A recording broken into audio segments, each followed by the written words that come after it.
Pernyataan Menteri Investasi dan Kepala BKPM, Bahlil Lahadalia yang menyebut dunia usaha ingin pemilihan presiden 2024 diundur sampai 2027 memunculkan perdebatan publik.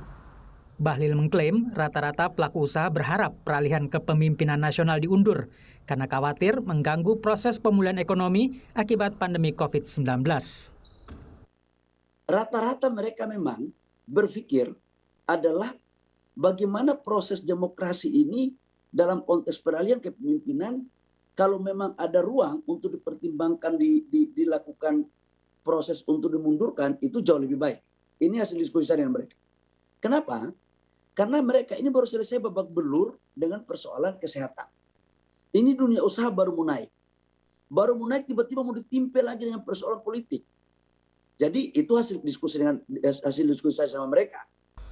Pernyataan Bahlil itu disampaikan untuk mengomentari hasil survei Indikator Politik Indonesia terkait perpanjangan masa jabatan presiden hingga 2027.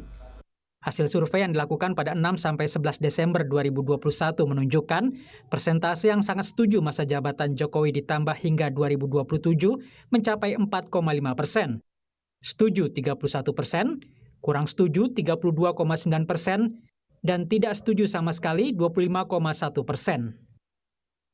Pernyataan Bahlil itu didukung oleh Wakil Ketua Umum Badan Pengurus Pusat Himpunan Pengusaha Muda Indonesia HIPMI, Angga Wira, yang menyebut saat ini dunia usaha baru mulai bangkit dari dampak pandemi. Dari sisi dunia usaha betul yang disampaikan Pak Bahlil. Situasinya memang sekarang kita sedang baru rebound lah. Di satu sisi ada tantangan lain soal COVID-19. Kalau pemilu kan otomatis ada pertemuan orang. Kata Angga Wira seperti kami kutip dari Kumparan. Sementara Wakil Ketua MPR dari fraksi Partai Demokrat, Syarif Hasan, menganggap pernyataan Bahlil itu sangat menyesatkan dan tidak mengerti soal konstitusi. Pandangan ini menandakan bahwa sebenarnya dia tidak mengerti tentang konstitusi negara Republik Indonesia. Wakil Ketua Komisi 2 DPR dari fraksi PKB, Lukman Hakim, menilai pernyataan Bahlil itu anti-demokrasi dan melawan kedaulatan rakyat. Untuk itu ia meminta Presiden Jokowi menegur Bahlil Lahadalia.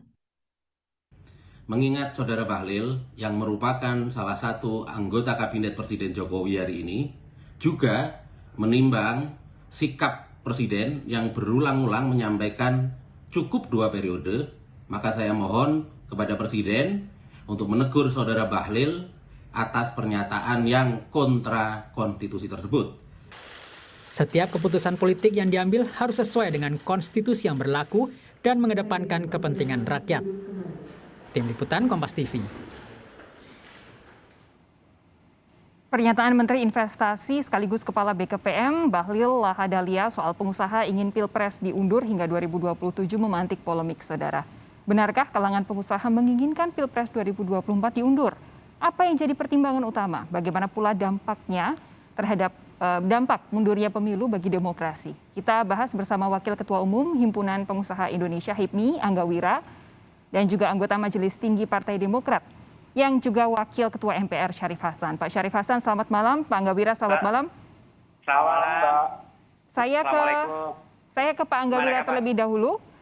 Ini tadi Anda sudah menyatakan, kami kutip bahwa memang betul HIPMI setuju dengan adanya pemunduran Pilpres dari 2024 ke 2027. Alasannya adalah karena kita baru bangkit, ekonomi dan investasi baru masuk. Apakah Anda mau bilang HIPMI lebih mementingkan ekonomi dan investasi dibandingkan konstitusi? Saya rasa hal ini sebenarnya sudah beberapa jauh-jauh hari kita sampaikan juga ya, Mbak.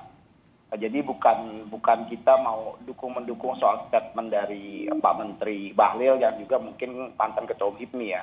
Tapi sudah jauh hari kita pernah sampaikan secara terbuka bahwasanya memang pemilu 2024 ini memang bagian dari proses demokrasi yang ada. Tapi dengan kondisi saat ini kita sedang dalam situasi COVID-19 dan situasi yang lainnya adalah adanya varian baru Omikron dan berbagai hal tantangan kita ke depan.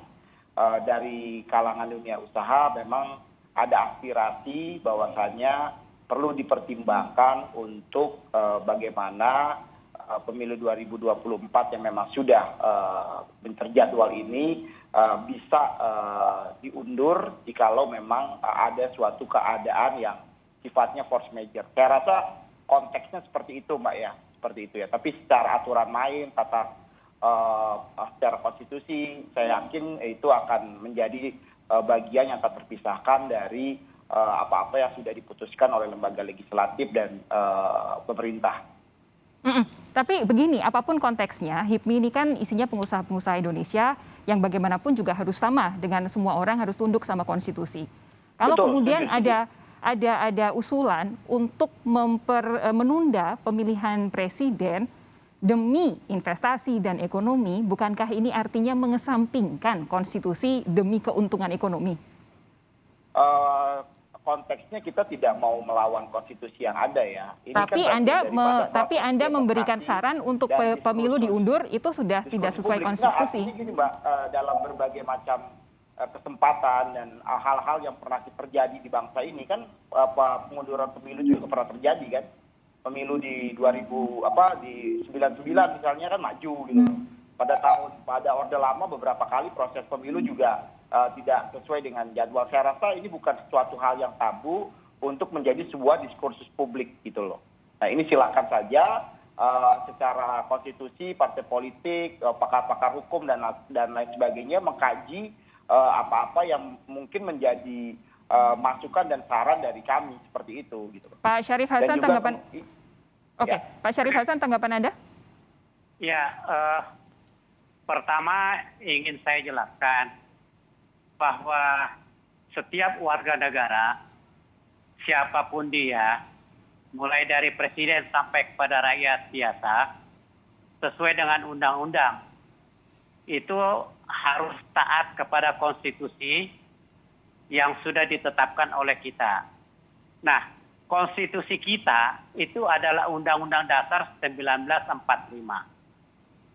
Jadi saya sangat menyayangkan seorang penyelenggara negara dengan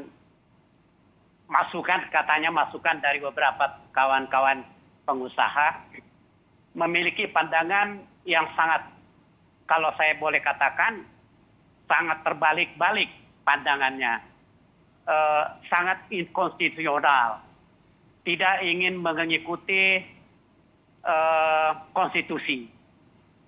Konstitusi kita sudah mengisyaratkan mengenai soal jabatan presiden di pasal 7 Undang-Undang Dasar 1945 bahwa presiden dan wakil presiden masa jabatannya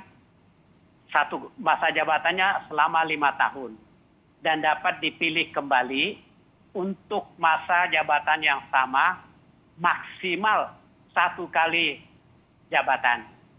Nah, kita perlu ketahui, khususnya teman-teman dari HIPMI, saya sangat apresiasi teman-teman HIPMI yang notabene adalah generasi muda Indonesia, seharusnya menyadari bahwa konstitusi kita itu adalah undang-undang yang tertulis dan undang-undang yang tertinggi di dalam secara keseluruhan perundang-undangan dan peraturan negara Republik Indonesia.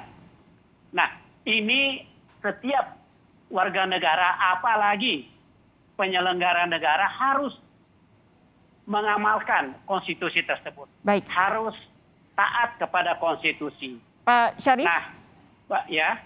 Pak Syarif, tapi begini, seperti tadi yang disampaikan oleh Bung Anggawira, kita juga melihat bahwa saat ini memang dalam kondisi pemulihan ekonomi, kita juga sedang menghadapi pandemi. Menurut Anda, mungkin tidak pemulihan ekonomi jadi dasar menunda Pilpres? Jadi kembali lagi saya katakan, itu terbalik. Terbalik cara berpikirnya. Saya memberikan contoh. Amerika itu tetap melakukan konstitusi mereka pada saat di tengah-tengah pandemi COVID. Jadi tidak ada alasan. Nah, kalau menyangkut masalah ekonomi, justru terbalik saya katakan. Ya, ekonomi di saat lagi bagus-bagusnya ekonomi, di saat pertumbuhan rata-rata 6%, bisa saja seharusnya mengatakan, ya udah karena pertumbuhan kita ekonomi bagus, kalau kita mengkhawatirkan ekonomi kita hancur, seharusnya Pak SBY itu didorong 3 kali, diperpanjang aja. Oke. Ya, jadi sangat terbalik pemikirannya. Nah, di dalam undang-undang kita ini harus berpikir menurut undang-undang. Baik. Dikatakan bahwa setiap warga negara harus mentaati konstitusi untuk membawa rakyat ini menuju kesejahteraan yang lebih baik. Bung Anggawira, tanggapan Anda? Ya, kita sepakat dengan yang disampaikan Bang Syarif ya, kita taat konstitusi. Dan ini kan merupakan bagian daripada diskursus publik, Bang. Dan saya rasa apa yang disampaikan oleh Pak Menteri Bahlil itu kan merespon, Mbak ya. Harus dikontekstualisasi positioning beliau pada waktu itu menanggapi survei yang dilakukan oleh Pak Burhanuddin Muftadi dan juga beberapa survei-survei yang lain gitu loh. Jadi beliau ditanya gitu kan, konteksnya ditanya ada hasil survei yang menyatakan seperti ini, bagaimana respon beliau gitu loh. Jadi saya rasa positioning beliau pada waktu itu bukan memberi pernyataan secara langsung, tapi menanggapi pertanyaan terbuka dari survei yang sudah dilakukan. Jadi konteksnya seperti itu. Artinya memang opsi-opsi ini kan sudah berkembang juga di masyarakat gitu loh. Jadi saya rasa ini bagian diskursus publik seperti yang kemarin diwacanakan oleh Bang Kodari soal 3 periode misalnya, itu kan bagian daripada diskursus publik gitu loh. Baik. Jadi saya rasa sebagai bagian demokrasi, Bang Syarif, ya kita hargai saja diskursus publik yang ada, dan tinggal secara konstitusi ya dikaji, kalau memang tidak mungkin dilakukan hal tersebut ya jangan dilakukan. Oke. Itu saja. Gitu, tanggapan dari Pak itu. Syarif Hasan akan disampaikan sesaat lagi. Kita jeda sejenak terlebih dahulu, tetap bersama kami di Sapa Indonesia Malam.